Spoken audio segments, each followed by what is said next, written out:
പുതുതലമുറയ്ക്ക് പരിചയമില്ലാത്ത ചില പഴയ കാഴ്ചകൾ കാണാൻ നിങ്ങളെ ക്ഷണിക്കുകയാണ്. അത് പകർത്തുന്നത് ഈ പഴയ ക്യാമറയിലല്ല, പുതു ക്യാമറയിൽ നിഖിൽ ജോസഫ് പകർത്തുന്നു.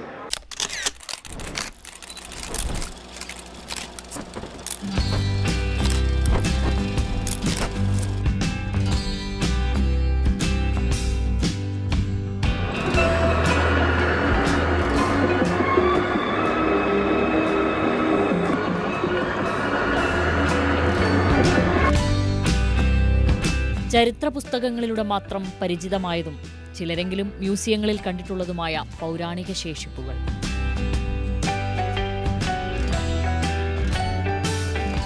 ഇത് നമ്മുടെ ആദ്യകാലത്തെ ഒരു മീഡിയ എന്ന് വേണമെങ്കിൽ പറയാം. പണ്ട് നമ്മൾ മെസ്സേജുകളൊക്കെ കൈമാറുന്നത് ഈ എഴുത്തോല, അതിൽ എഴുതിയാണ് സന്ദേശങ്ങളൊക്കെ കൈമാറിക്കൊണ്ടിരുന്നത്.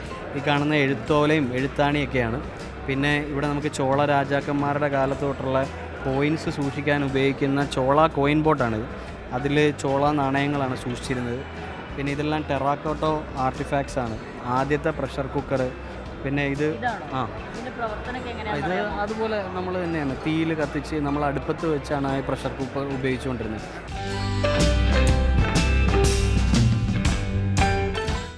പ്രാചീന ഇന്ത്യയിലെ അച്ചുകുത്ത്, ഗാന്ധാര ഉൾപ്പെടുന്ന 16 മഹാജനപഥങ്ങളുടെ കാലഘട്ടങ്ങളിലെയും മഗധ, ഇന്തോ ഗ്രീക്ക് കാലഘട്ടങ്ങളിലെയും നാണയങ്ങൾ.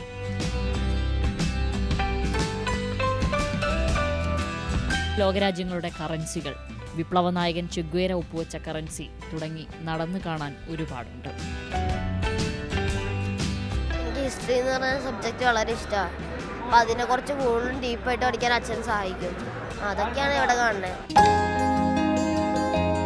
പ്രദർശനത്തിനിടയിൽ മറ്റൊരു കൗതുകം കൂടി ഒരുക്കിയിട്ടുണ്ട് സംഘാടകർ. സൂചിക്കുഴിയിലും അരിമണിയിലും കടുകിലുമൊക്കെ വിസ്മയം തീർക്കുന്ന ഒരു കലാകാരനുണ്ട് ഇവിടെ.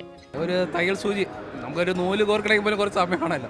അത്രയും ചെറിയ ദൂരത്തിനുള്ളിൽ നമ്മൾ ലെൻസിൽ കൂടെ നമ്മൾ നോക്കുകയാണെങ്കിൽ 3 ആനകളൊക്കെ ഒരുമിച്ച് പോകുന്നത് കാണാൻ പറ്റും. അത് വെറുതെ ആനകളെന്നല്ല, കൊമ്പനും പിടിയും കുട്ടിയും. അതുപോലെ തന്നെ നമ്മൾ ഇവിടെ വെച്ചിട്ടുള്ളതിൽ ഒരു കഥകളി, അതിൻ്റെ എല്ലാ കോസ്റ്റ്യൂംസ്, കിരീടവും മുഖത്തെ മേക്കപ്പും ഒക്കെ ഉടയാടകളൊക്കെ ആയിട്ട് അത് നിൽക്കുന്ന കാര്യം എന്ന് പറയുന്നത് ഒരു പകുതി കടുക് മണിയുടെ പുറത്താണ്. 2ആയിട്ട് മുറിച്ചാൽ കടുകിൻ്റെ മുകളിലാണ്.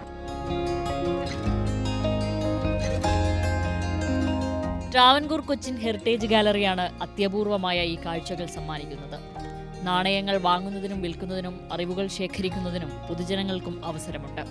പനമ്പള്ളി നഗർ റോട്ടറി ക്ലബ്ബിൽ ഇന്നും നാളെയും കൂടി പ്രദർശനം ക്രമീകരിച്ചിട്ടുണ്ട്. മാതൃഭൂമി ന്യൂസ്, കൊച്ചി.